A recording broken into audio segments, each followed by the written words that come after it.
देखिए मेरे हिसाब से इसमें सरकार क्यों हस्तक्षेप कर रही है? ये अपनी रजामंदी है कि आदमी धर्म बदले या ऐसे शादी कर ले, है ना? हर आदमी स्वतंत्र है, उसमें सरकार क्यों दखल दे रही है? नमस्कार, तो बोलती बंद से मैं कल्पना वर्मा। पिछले कुछ महीनों से लव जिहाद से जुड़े कई गंभीर मामले हमारे सामने आ रहे हैं, जिसके मद्देनजर यूपी में योगी सरकार ने लव जिहाद के खिलाफ एक्शन लेते हुए ये अध्यादेश जारी किया है कि अब अगर लड़की को शादी के लिए दिया धोखा तो होगी 6 महीने से 10 साल तक की सजा। तो सरकार तो कानून ले आई, लेकिन जनता के हिसाब से ये कानून कैसा है, वो इस बारे में क्या राय रखते हैं, आइए जानते हैं पब्लिक से ही उनकी राय। अगर ये धोखे से शादी हो रही है वो तो गलत है, लेकिन अगर वो आपसी समझौता है, वयस्क हैं, 18 साल 21 साल से ऊपर हैं, मैच्योर हैं, तो फिर इसमें कोई फैसले में जाने की ज़रूरत ही नहीं है। लेकिन अगर धोखे से हो रहा है तो फैसला सही है। हमारे हिसाब से भी अगर दोनों रजामंद हैं और वयस्क हैं तो सही है, उसके खिलाफ कोई एक्शन नहीं लेना चाहिए। यूपी में योगी सरकार ने अध्यादेश जारी किया है, लव जिहाद करने वालों को 6 महीने से लेकर 10 साल तक की सजा होगी। तो आपके हिसाब से यूपी सरकार का ये फैसला कैसा है? बहुत बढ़िया है, बहुत बढ़िया। इससे ज़्यादा और सजा बनाई, इसको कानून बना देना चाहिए। कम से कम लड़कियां बची हो जो अननोन होती, जानती नहीं बेचारी, उन्हें कुछ पता ही नहीं होता कि क्या है, कम पढ़ी लिखी होती हैं, दिमाग से थोड़ा सा कमज़ोर होती हैं। जो भी आदमी बेवकूफ़ बना देता है, बाद में पछताती रोती ज़िंदगी भर। उन्हें कुछ कमाना आता नहीं है, बाद में रोके फिर वहीं घर माँ बाप के जाती हैं, प्यार में अंधी हो जाती हैं। बहुत अच्छा, हम तो समझते हैं कानून को बना देना चाहिए, परमानेंट हमेशा के लिए कानून आना चाहिए। अभी अध्यादेश, अभी कानून नहीं है। हाँ, कानून बना दे और अच्छी बात है। मैं तो योगी और मोदी दोनों के साथ हूँ, बढ़िया काम कर रहे हैं।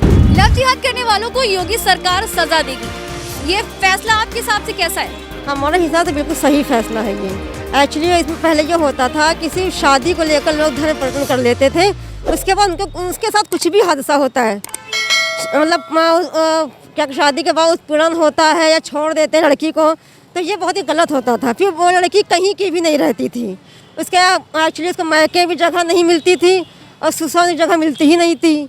ये फैसला हमारे हिसाब से बिल्कुल सही योगी सरकार का है, हमारे तो उसके फेवर में। लव जिहाद करने वालों के खिलाफ योगी सरकार ने अध्यादेश जारी किया है, उन्हें 6 महीने से 10 साल तक की सजा का प्रावधान है।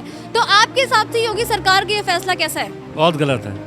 इसलिए गलत है कि लव नेचुरल चीज़ है एक, और नेचर को बदल नहीं सकता कोई है, चाहे कास्ट हो चाहे धर्म हो।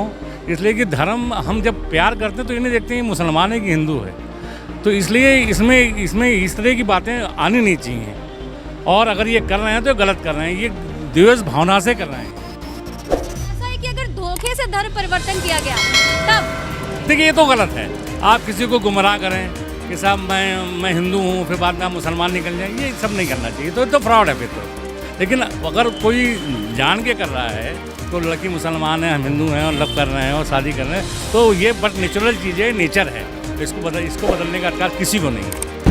लव जिहाद करने वालों के खिलाफ योगी ने एक्शन लिया है कि 6 महीने से 10 साल तक की कड़ी सजा होगी। तो आपके हिसाब से योगी सरकार का ये फैसला कैसा है? मेरे हिसाब से ठीक है। जैसे हम धोखे से, चीटिंग से शादी करते हैं वो गलत बात है।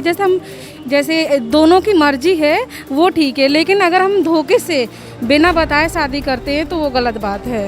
मतलब ये तो उनकी पर्सनल चॉइस पे छोड़ देना चाहिए ना, कि अगर मान लीजिए मैं हिंदू हूँ, like legally I am like Hindu right now, और मुझे किसी लड़की से शादी करनी है, और बाई एनी चांस कि मेरा मन भी है कि उसी के क्या बोलते हैं रिलीजन को फॉलो करके मैं शादी करूँ या ऐसा कुछ भी है, तो वो मेरा पर्सनल चॉइस होना चाहिए।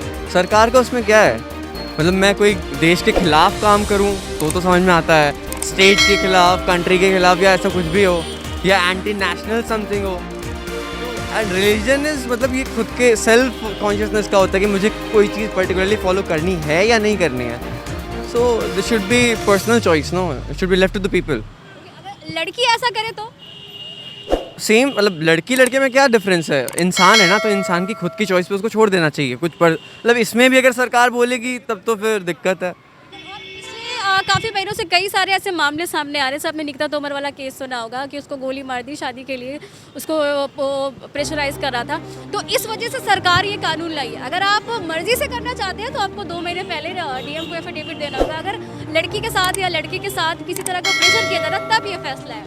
देखिए सोशल टैबूज बहुत जगह सोसाइटी में, जहाँ पे लोगों को पता भी है तो भी वो डोमिनेट करते हैं कि नहीं ये नहीं होना चाहिए। तो अगर वैसे टाइप के लोग हैं तो सबसे पहले तो उन लोगों पे स्ट्रिक्ट एक्शन होना चाहिए।